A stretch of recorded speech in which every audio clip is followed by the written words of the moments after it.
Welcome to the Learning Pines YouTube. We hope this video helps.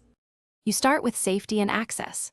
Park, set the parking brake, and disconnect the negative battery terminal so electronics won't short.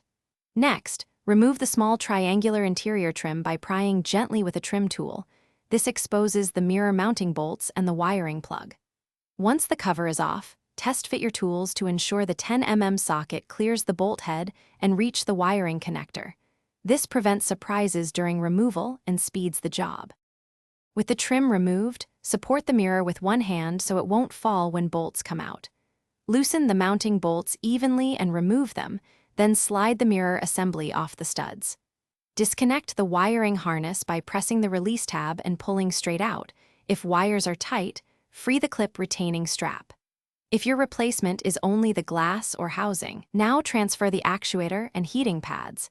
Keeping screws and clips organized avoids mix-ups when reassembling. Position the new mirror onto the studs, hand thread each mounting bolt to avoid cross-threading, then tighten them evenly to the manufacturer's torque. Reconnect the wiring harness and tuck any loose wires into the door cavity before snapping the interior trim back in place. Reconnect the battery, then test mirror adjust, fold, and heat functions. Cycle through positions to let the motor center.